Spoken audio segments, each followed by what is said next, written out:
Miss Morning must have woke up late for the watch. The first class, he walked past, yelling, "There go that bitch." Mine still muddy, standing balls to four, wondering if they're gonna open up the ship's door.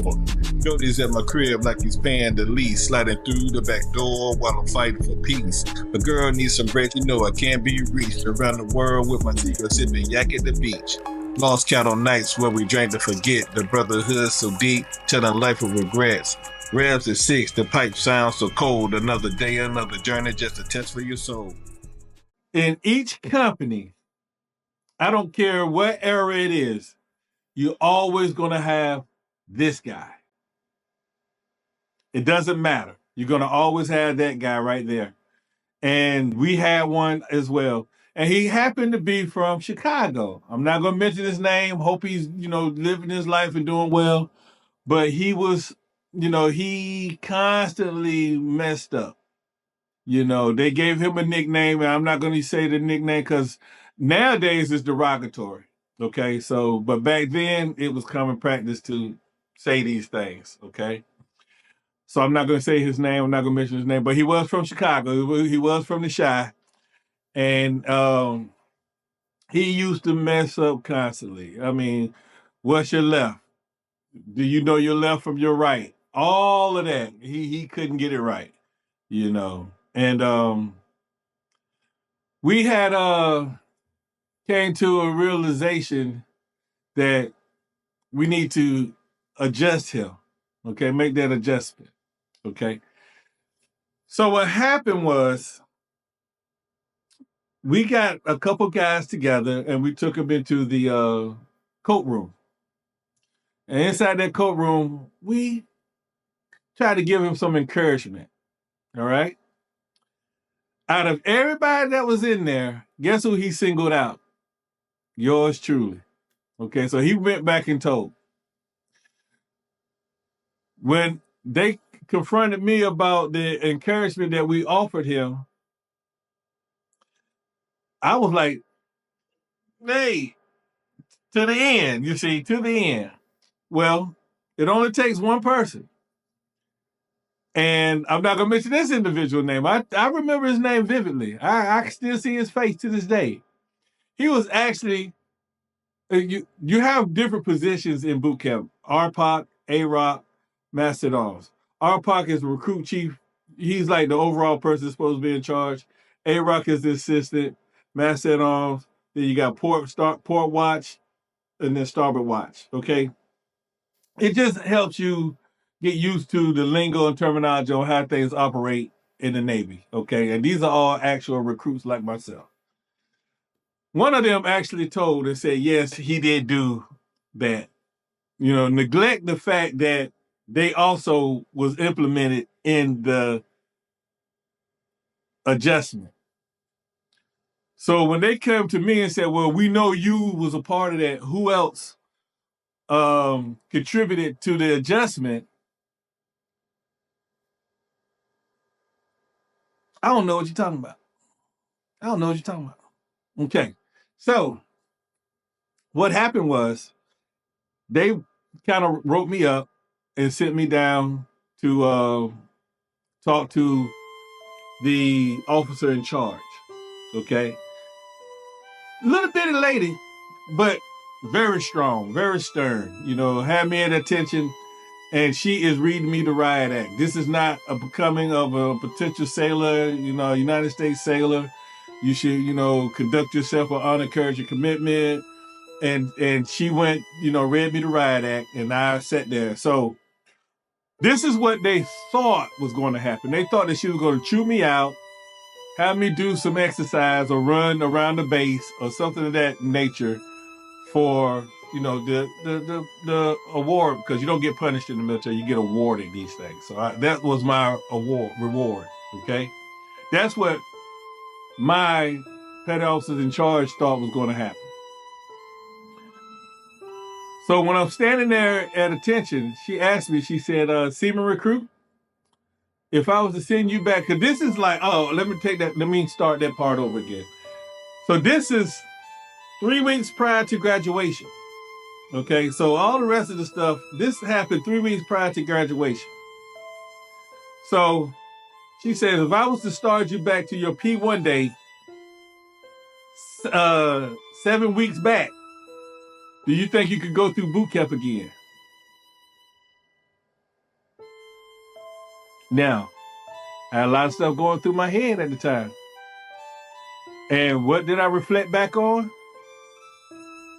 That traumatization that happened to me back at home. Do I want to go back through something like that again? Or should I persevere and push forward? I was torn. I didn't know what I wanted to do. But I knew that I was rolling the dice, okay? Because if she would have sent me back to my P1 days, I would have got out. Plain and simple. So when she asked me that question, she said, if I was to send you back to your P1 days, will you be able to go through boot camp again? I pondered that thought for about 30 seconds and I said, yes, ma'am. And she said, good. When she said good, I opened up my mouth and said, oh, hell no. But I'm not going to set you back to your P1 days. I'm only going to push you back 2 weeks.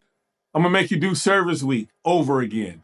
Now, service week is a week where you work in the kitchen, or you can work at the gym. You can work at the, some people get lucky and go to the ship store and work.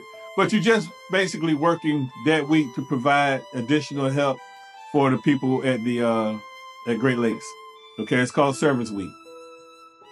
So when she said, I'm just going to set you back 2 weeks and make you do Service Week over again, I was like, whew, all right, not a problem. So I got what's called AS mode. Okay, so I got kicked out of my company 056 and got put in 066. Now, believe it or not, 066 was a blessing in disguise because I actually started learning what being a sailor was all about, okay? 066, I met a couple people that I was friends with for a very long time, you know.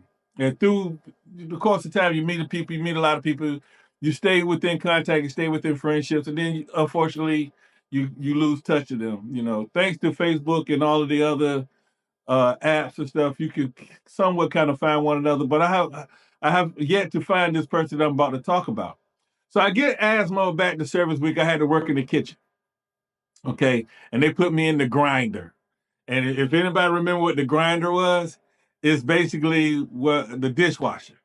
Okay, well, you got to take all the food, all the slop, all that mess, and compact it and separate it. And oh man, you stink, it's nasty. But I did it anyway because it was my award. Okay.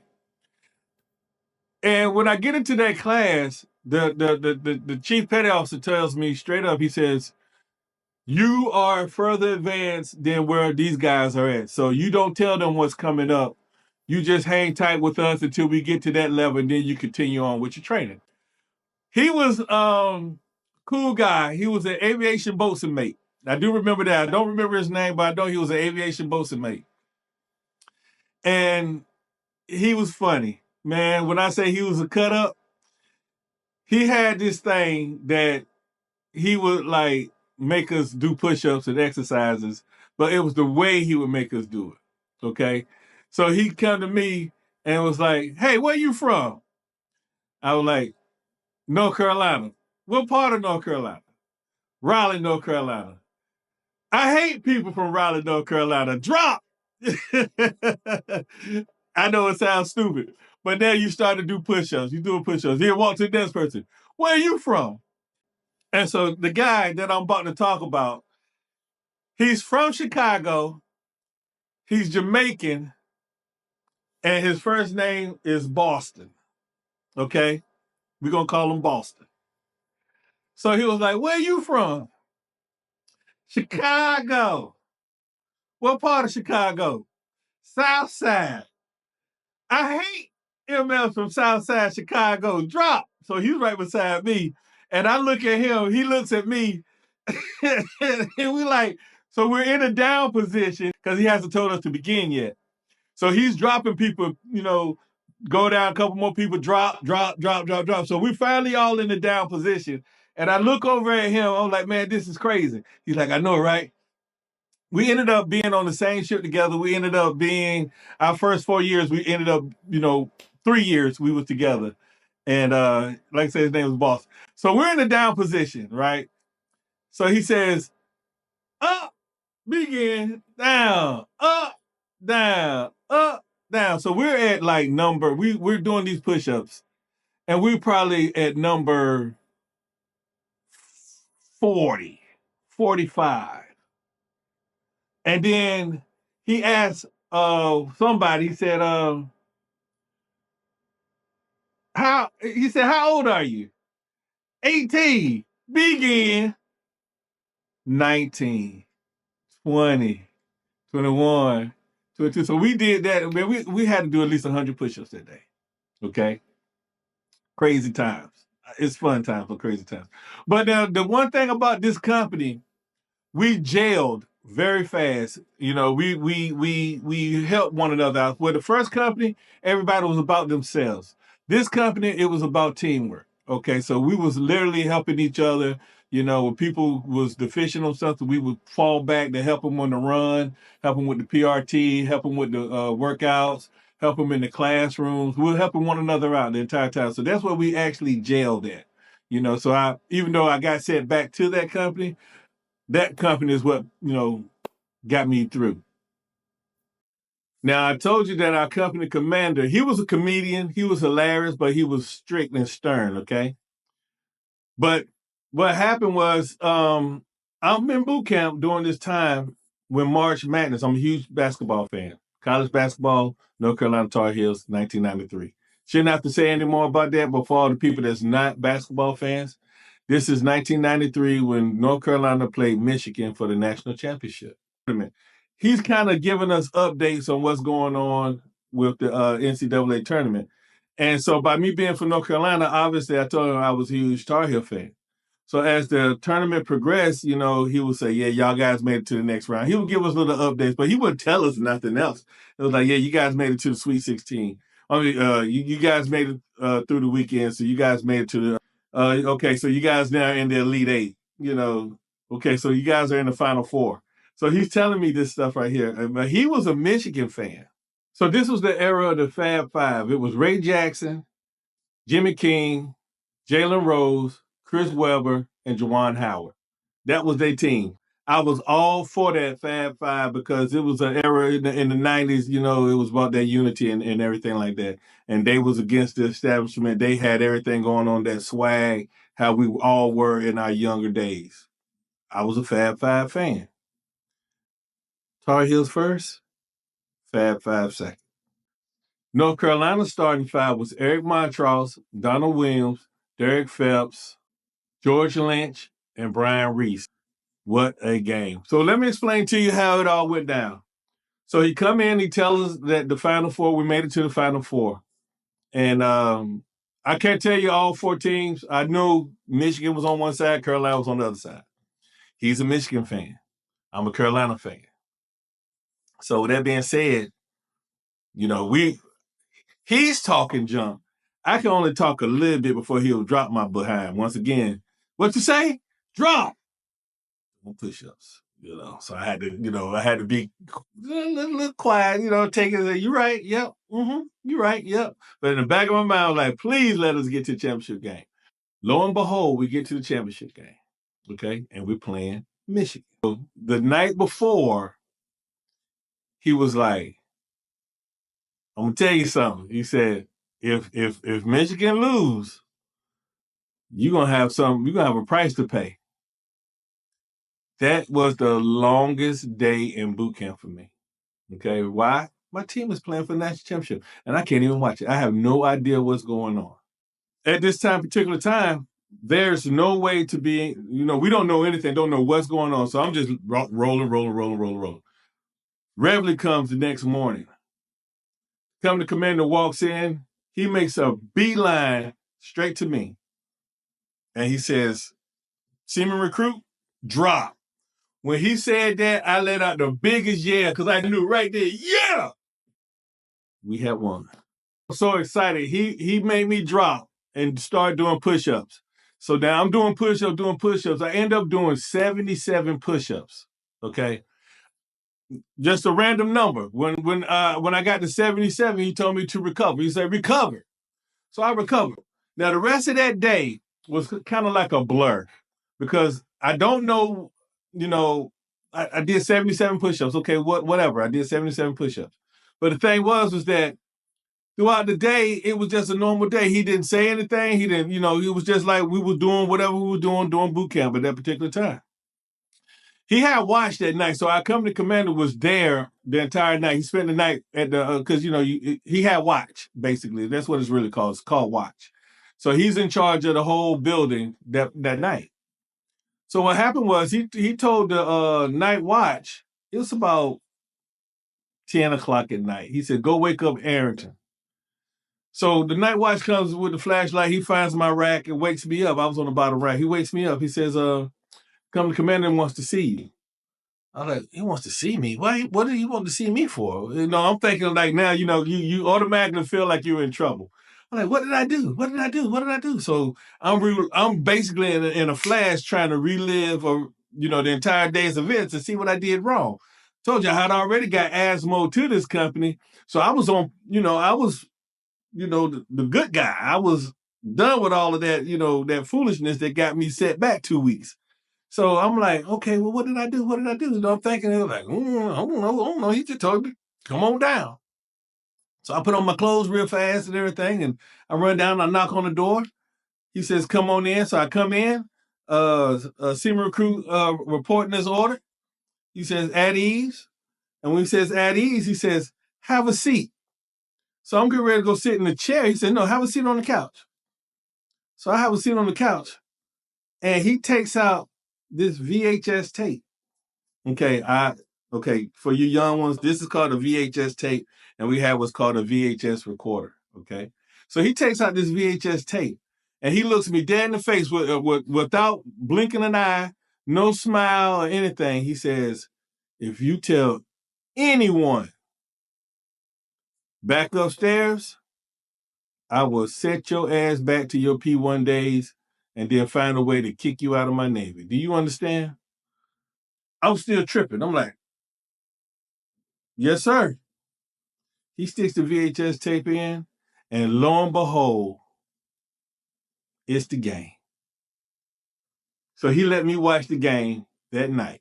Now, I didn't have potato chips, popcorn, and or soda, anything like that to enjoy the game, but it was sweet, man. That's the first time I actually watched TV in 8 weeks, So it's like I'm watching the actual Carolina game. And if anybody knows, go back and watch the game. That's one of the best games in NCAA history. It was a great game. And then at the end of the game, let's watch.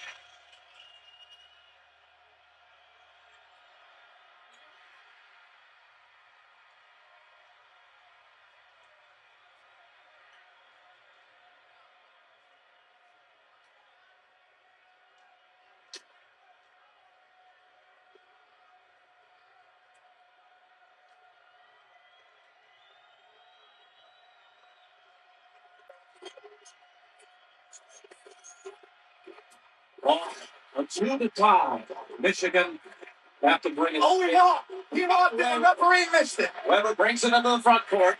They have no timeouts remaining. He called too many timeouts. That's a technical foul. He called a timeout. Michigan doesn't have any. He got by with the law, and Jimmy calls the He calls the timeout. He doesn't realize that's Michigan's too many, and so it'll be a technical foul. North Carolina shooting and the ball. A huge mental mistake. Steve Fisher calls his team back.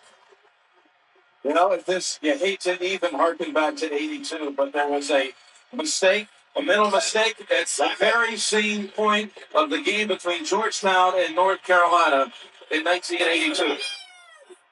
So the infamous timeout. Okay, so after having a chance to watch the game, he comes back in and, he smiles. He gives me a little smile. He's like, I did that for you because I knew you was a Tar Heel fan. He said, but you better not tell nobody upstairs.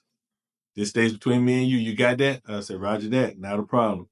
Shook my hand, Told me going back up, get in your rack, and get ready for tomorrow.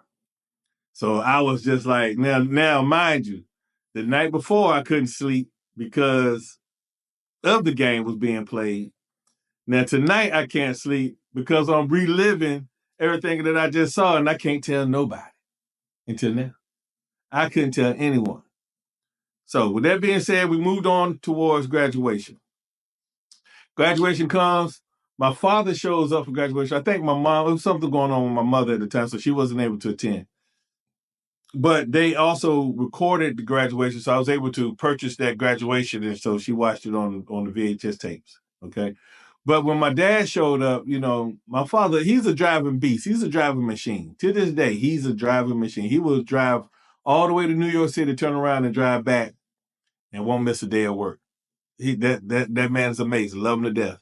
And basically, that's what he did. He drove up to Chicago. He spent the day with me because we had to go back to the barracks. Because technically, even though we graduated, we weren't actually out of boot camp yet. So we was able to leave boot camp, spend that time with our family. We had to come back, finish our processing to get out, and then leave. Okay. But my father had to go to work. He had to be back because I think he had to go to work later on that night or something of that nature. So he drove all the way from North Carolina to Chicago. When he came, he watched the graduations, told me how proud he was, watched him tear up because he was military also, which he's further down the timeline about certain scenarios that affected my Navy career as well.